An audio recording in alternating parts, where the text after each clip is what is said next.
দেখুন, সুন্দর ঘাস রাখতে হলে ঘাসের যত্ন করতে হয় অনেক। তো আমি কোনো যত্ন করি না। আলহামদুলিল্লাহ আমার এই ঘাসগুলো অনেক উন্নত জাতের আলহামদুলিল্লাহ। আমি যদি সুন্দর করে একটু কাটি তাহলেই বেশ সুন্দর হয়ে থাকে। তো আমার লনের ঘাসগুলো এখন বড় হয়ে গিয়েছে। আজ আমি কাটবো।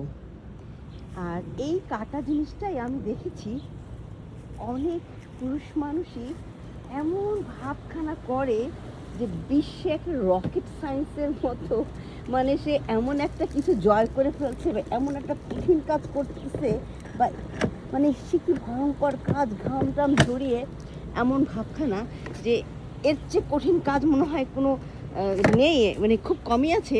সে এই কাজগুলো করে বিশ্ব জয় করে ফেলতেছে। আর মানে দেখাচ্ছে যে আমার অনেক কাজ করতে হয়, তোমরা কি করো, রান্না বান্না এগুলো কোনো কাজই না।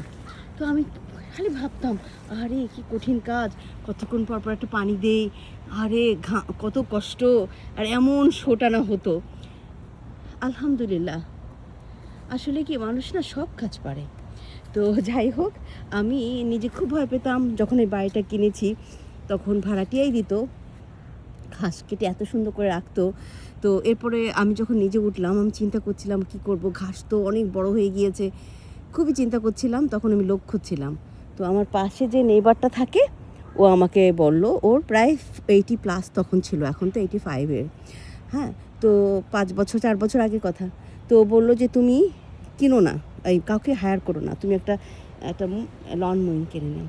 তো আমি বললাম, না না, এটা আমি কি করে পারবো, হ্যাঁ এটা সেটা আমি অনেক বোঝাচ্ছি যে এটা তো খুব কঠিন কাজ, পুরুষ মানুষের পেশি শক্তিওয়ালা মানুষের কাজ, এটা তো আমার পক্ষে সম্ভব না। ও আমাকে বুঝালো, দেখো আমি 80+ একে, তো আমার ও ক্যান্সার সার্ভাইভার, এটা তো ও যদি এটা করতে পারে আমি কেন পারবো না। তো আমিও চিন্তা করলাম ট্রাই করে দেখি। তো বললো, আমি দেখো আমারটা কিভাবে করে কাজ, আমাকে শেখালো। এবং ওটা গ্যাসের, তো গ্যাসের একটু লিটল কমপ্লিকেটেড, গ্যাসটা আনতে হয়। তা যখন আমি হোম ডিপোতে সার্চ করলাম, তখন মনে হলো আমি রয়বির একটা প্রোডাক্ট কিনি, অ্যান্ড দেন আমি ব্যাটারি সিস্টেম কিনি। ইলেকট্রিক কিনবো না, কারণ আমার ইলেকট্রিক অলরেডি বাসাটায় ছিল, আমি ওই তার নিয়ে করাটা আমি পছন্দ করিনি। গ্যাস আমাকে আনতে যেতে হবে। আজকে দেখেন লনমেটটা কিন্তু 1 সপ্তাহের মধ্যে বের করেছি। 1 সপ্তাহের ভিতরে এই যে একটু আমার ছেলে মাঝখানে দিয়েছিল, ও এটা সাফ করে রাখিনি, এর মধ্যে এখানে গাছ গজিয়ে গিয়েছে, মনে হচ্ছে যে বছর ধরে এটাকে কেউ ইউজ করছে না। তো যাই হোক, এটা আমাদের 5 বছরের একটা লন মোয়িং, এটাকে আমি বাইরে ফেলে রেখে দিতে নষ্ট করে ফেলেছিলাম। এটার উপরে গাছ পড়েছিল, তারপরও মাশাআল্লাহ এটা এখনও কাজ করে। আমি রিকমেন্ড করব আপনারা এভাবে একটা ব্যাটারি সিস্টেম কিনে নেন। আর আমি 2টা ব্যাটারি পরে কিনে নিয়ে আরেকটা ব্যাটারি কিনে নিয়েছি, ওর ব্যাটারিটা একটা চার্জ হলে আরেকটা দেওয়া যাচ্ছে। আর দেখেন কি ইজি, এটা কোনো কাজই না। এই যে বিসমিল্লাহ, দেখুন এত ইজি, মানুষ এমন ভাবখানা করে। এই যে দেখেন, আমি কিন্তু শু চেঞ্জ করি, দেখেন মানে এটার জন্য সানগ্লাস, হ্যাট, সক, এইটা সেইটা, জানেন এত আয়োজন দেখতাম মানুষের। এই যে দেখুন কি সুন্দর ঘাস কাটা হয়ে গেছে। তো মানুষের আয়োজন দেখে না আমার ভাবখানা ছিল যে এটা খুব কঠিন কাজ, বিশ্বজয়ের মতো। এতে আমি এক হাত দিয়ে করছি, খাচ্ছি, গল্প করছি আপনাদের সাথে, আর এই কাজটা করে নিচ্ছি।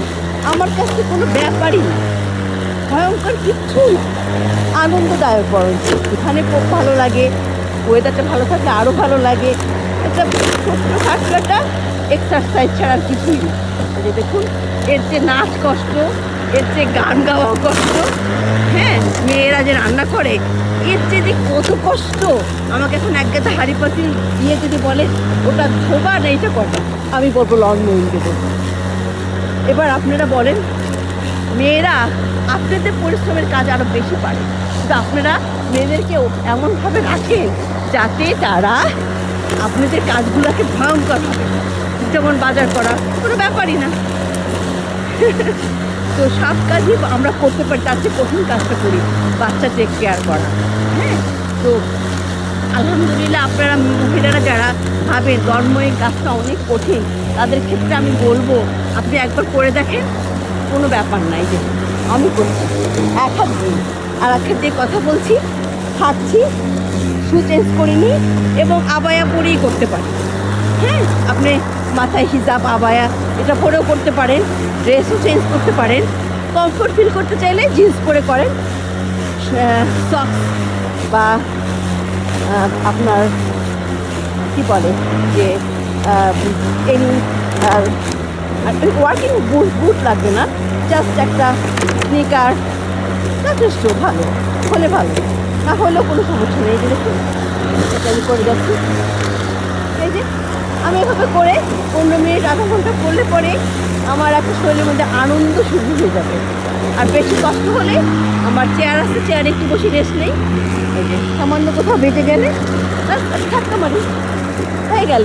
তো আপনারা বুঝলেন আসলে আপনাদেরকে যা বোঝানো হয় সবটা সঠিক না, সবটা সঠিক না। এই যে আমি উপরের হিলে উঠবো, আবার নিচের হিলে নামবো, নিচের হিলে নামতে একটু কষ্ট হয়, উপরের হিলে একটু ধাক্কা মারতে হয়। তো ধাক্কা মারার সময় আমার একটা ইয়ে আছে, তো ব্রেক দিতে পুশ করলে আপনি যদি আরও ভালোটা কিনেন আরও মজা, বসে বসে করবেন। তো আমরাও পারি, যে কাজগুলো আমরাও পারি তা দিয়ে আপনাকে এমন ভাবখানা করাবে যে দেশে বিশ্ব জয় করতেছে, পানি দাও, বাতাস করো, আমাকে এটা করো, আমার অনেক পরিশ্রম, তোমরা ঘরে বসে থাকে কি করো, থালা বাসনও ধোও না, অথচ আমরা এর চেয়ে অনেক কঠিন কাজ করি। বিশ্বাস করুন, রান্না বান্না এর চেয়ে অনেক কঠিন কাজ, এগুলো অনেক সহজ। এই যে দেখুন আমি ইজিলি করে যাচ্ছি, ইজিলি করে যাচ্ছি। এখন আমি নিচে নামবো, আপনাদের দেখানোর উদ্দেশ্যে আমি করছি কাজটা। এক হাত দিয়ে করছি দেখুন, আর এক হাত দিয়ে আমার ফোন। এভাবে কতক্ষণ করলে আমার একটা এক্সারসাইজ হয়ে যায়। বাহ, আমার যখন একদম ঠান্ডা একটা পরিবেশ থাকে আমি এক্সারসাইজটা করতে নেমে যাই। ওই পাশটা আমি পরে করবো, এইটুকু উঁচু পাশ, এই পাশটায় সম্পূর্ণ করা হয়ে গেলে ওটা একটু ঢালু আর নিচু, ওটাকে একটু করার সময় আমি আপনাদের সাথে কথা বলতে পারবো। এই এখানে এই জিনিসগুলো রেখেছি, একটা বেড বানাবো ফর মাই নেবর। তো ইনশাল্লাহ আপনারা এভাবে করে ফেলবেন, আধা ঘন্টা 1 ঘন্টার বেশি আপনাকে করতে হবে। তো এইটুকু ছিল আপনাদের সাথে বলা, শেয়ার করা। আল্লাহ হাফিজ।